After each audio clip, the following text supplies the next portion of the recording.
welcome back to Nightly Nerds. I'm Tote. And I'm Ginger. And we're playing Legend of Zelda, Breath of the Wild.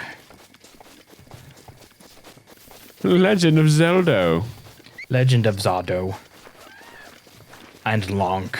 And Lonk. Is this the one I think it is? No.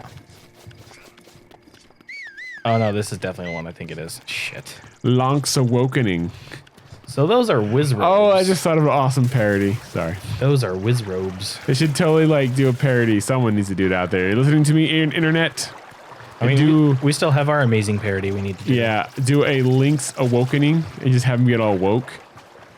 You know, all like social justice warrior Link. But it's funny because Link can't talk, so he's doing woke. What are you doing? Pushing it? Yeah. Or don't drown. Woo! You almost drowned. Look at these old guys. Stupid whiz robes. They're the other ones that don't care that I'm wearing a mask. Well, they're not attacking you, right? It's because they haven't seen me yet. They absolutely suck. Man, that swimming sound effect in the water is too real. It's making me feel like we're in water right now. A little bit. A little bit.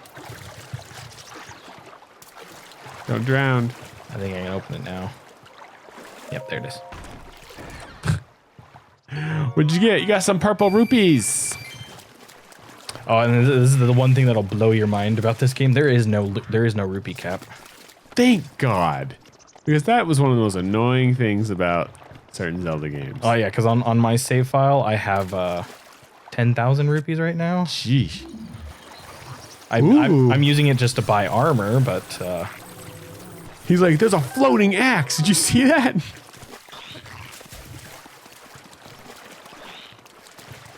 okay, I think if I remember how I did this. Uh-huh. I made it easier on myself.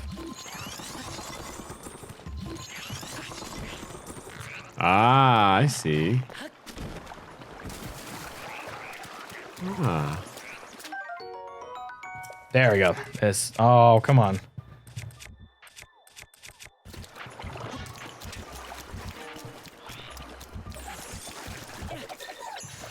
Well, that didn't work.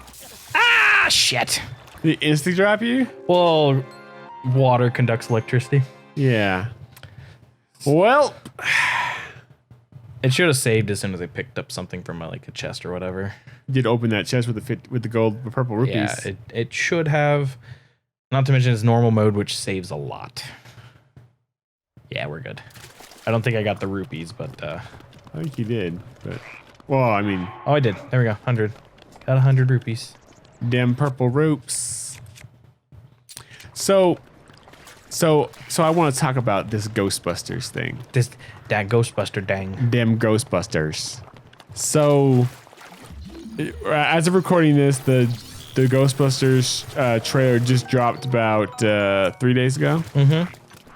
And here we go.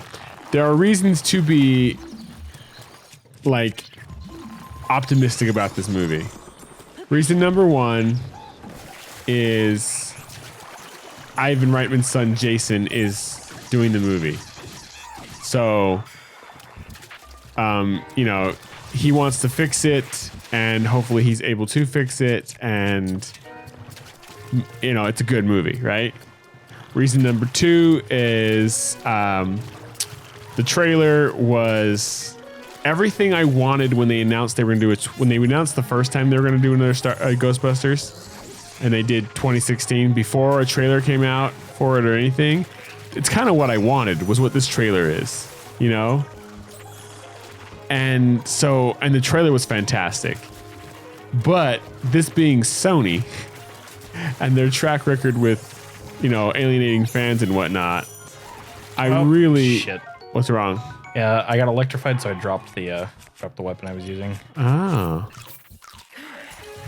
That is not enough healing. So I want this to be good. And I was so excited for the trailer. And when the Ecto-1 was shooting its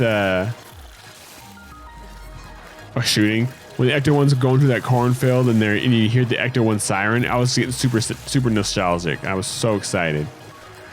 But at the same time, it's Sony.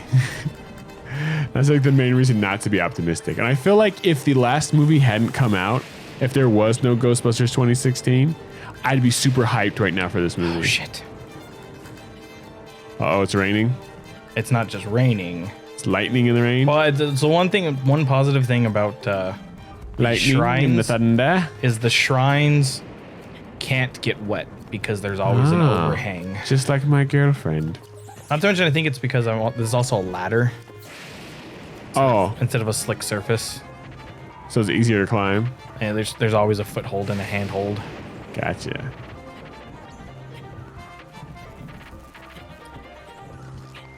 But we'll see if it happens when I get up to the top. But one of the worst things about thunderstorms. Yeah.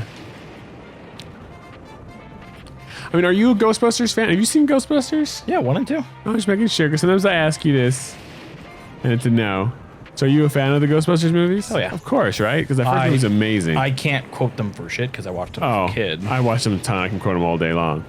Cats and dogs living together. Mass hysteria.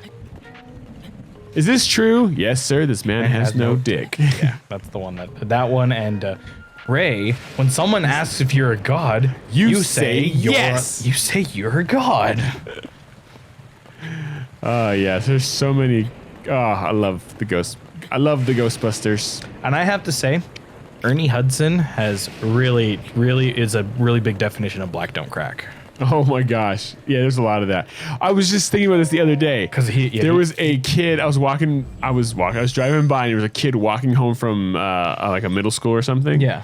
I just glanced over as a black kid and I could not tell if he was an older black kid picking up a sibling, a parent picking up a kid, or a kid walking home from school. I could not tell for my life. Oh my goodness. But yeah, Ernie Hudson was doing like some sort of like car response or auto repair response type thing. And it's just like, man, if he didn't have salt and pepper hair, that'd look like really young Ernie Hudson. Well, Carl Weathers, right? He's in The Mandalorian.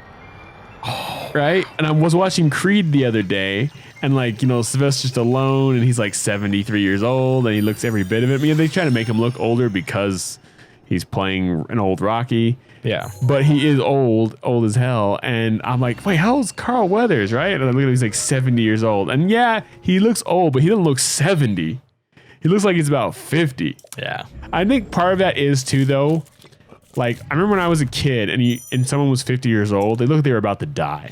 And now I'll see people who are 50 and they look pretty damn healthy. Outside of like people who are like hardcore drug addicts their whole life. Yeah. So I think part of it is too, like, our health overall has gotten better. Yes. But still. But I mean, it's a stereotype for a reason. For a reason. It exists for a reason. And it's not a negative stereotype either. It's a very... we could have played Ghostbusters. We could have. So there's a Ghostbusters game on Genesis? And the SNES. And SNES. And I was laughing hysterically because I pulled it up to check it out. I was looking at the information on it. There's only 3 characters. It doesn't have Ernie Hudson's character. Yep. It doesn't have Winston. I'm like, what the hell? If I recall correctly, after like Ghostbusters 2, wasn't he like really mad at like the Ghostbusters series? Well, no. Here's what happened. Well, here's some reasons he should be mad. So, reason number 1, he didn't get mad. Do you like the Toys That Made Us series? Yes. So there's a movies that made us series now on Netflix. Okay. And the first 4 movies are Home Alone, Ghostbusters, am I already wearing it? Die Hard, and Dirty Dancing. Okay. So it's 4. Swayze always gets the pass.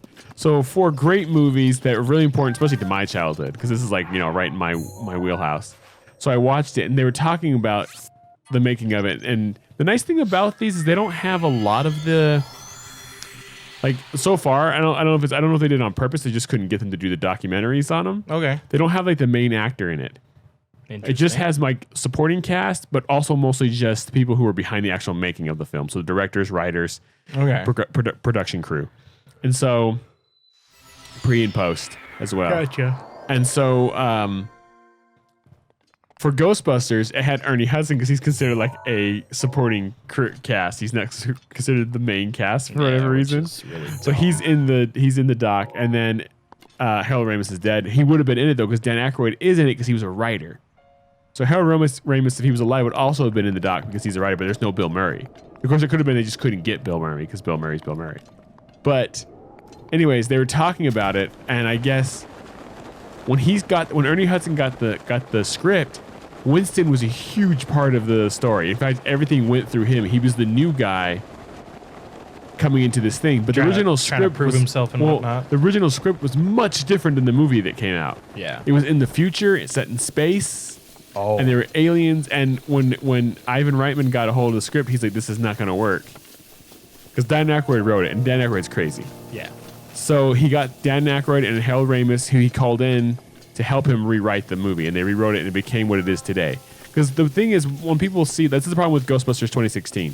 When they saw the movie, the way the production was, and the way Paul Feig directed and got the cast, this is a funny movie about fighting ghosts. This is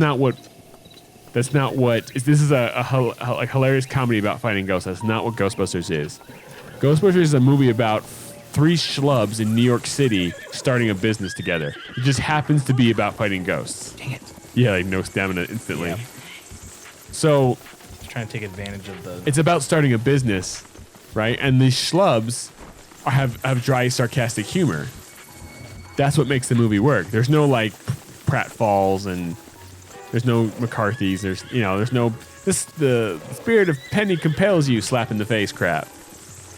And so that's what the movie became, was that.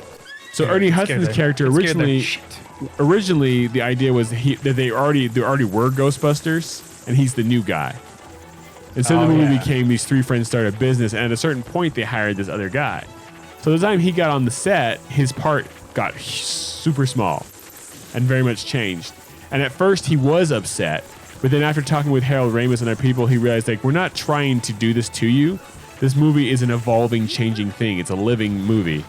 And so we're, oh gosh. That horse just... I went for it. That horse just blasted you. This is a horrible place to... Oh, dang. Shit. I think you should give up on the horse. I'm trying to get a horse. I know. It's just not working. Anyways, so... But then the other reason he would have to be upset, I'm not sure what happened with 2. 2 just isn't as good a movie, but compared to 2016, it's a masterpiece. Yep. The problem what happened with reason number 2 for him to get upset was when they made the cartoon, he went in and he had to read to play Winston. They should have just gave it to him because he is the actor, but they made him read for it and he lost out to Arsenio Hall.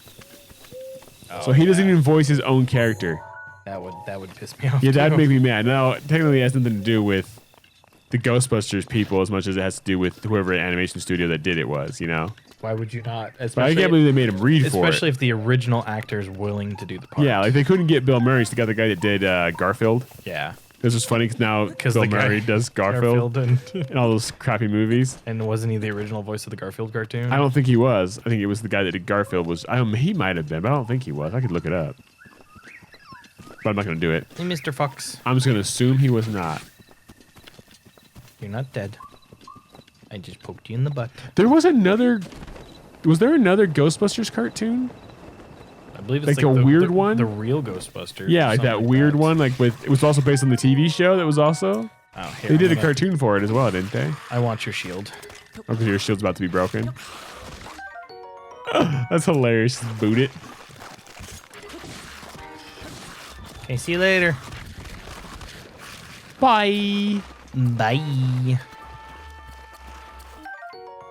Hardy radish. But I'm not super excited. I'm super optimistic. I want this. I'm with everything. Like even the new Star Wars, like after what Last Jedi did and Rian Johnson, however you say his name, and what he did to it and his vision, which I completely disagree with. And I think a lot of fans do too.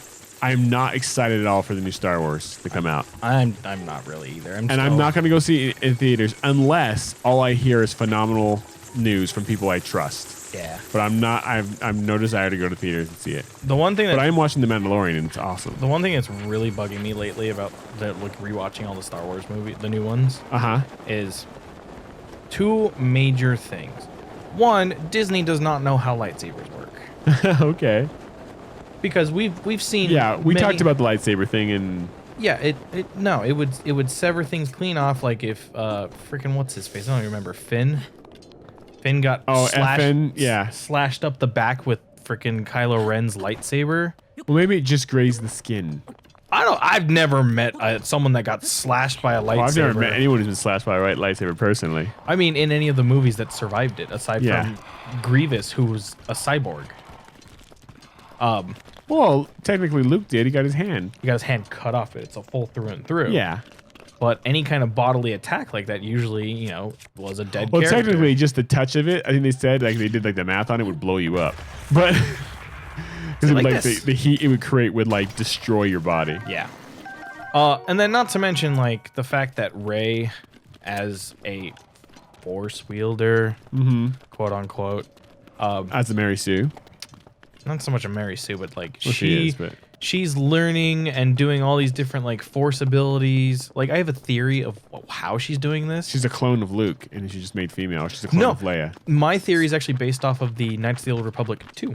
Okay. And I don't have enough time to explain it. Yeah, I don't want to get into another Star Wars thing. This was Ghostbusters, baby. That's what we were talking about. But for the simple fact of that she's learning all this different stuff, and they had the greatest opportunity in The Last Jedi of doing a time skip and a training sequence for her to get stronger, but all of a sudden, you know, I could stand up toe to toe with Kylo Ren and all the Knights of Ren that are really strong, and you know. Yeah, it doesn't mean anything in this world. Yeah. It's the problem with it. And I'm just like, what's the point?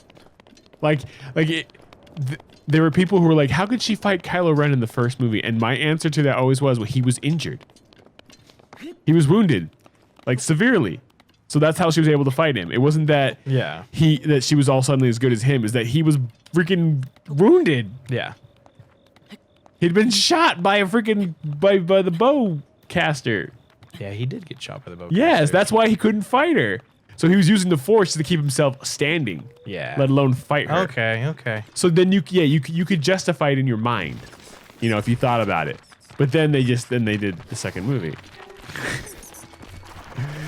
Anyway, see that's why I don't want to talk about Star Wars. Yeah, it makes me mad. Sorry, just the two mentions because it was brought up. That's my fault for bringing it up. That's all I'm saying is Ghostbusters. I am cautiously optimistic. I want it to be good. I enjoyed the trailer. Enjoyed the hell out of it. That scene with the Ecto-1 just flying through that cornfield and the music. That's one thing I liked. They took it out of New York. I like that. And that contrast between seeing the Ecto-1 and then in that cornfield, it's just like, I don't know, there's just something about it that felt right. Yeah. You know, and I'm also, you know, Finn Wolfhard's in it, and that's cool. I feel like that was almost the weakest part, but also the strongest at the same time, because he's great and I like him. But at the same time, are they just trying to capture, you know... Why use an axe when you have bombs? Stranger Things? Hey, which makes sense, right? Okay, so first we're going to grab a piece of flint. Uh-huh. Grab a piece of wood. Fire. Oh, because you're wanting to roll down a hill. Thanks. And you're too close now.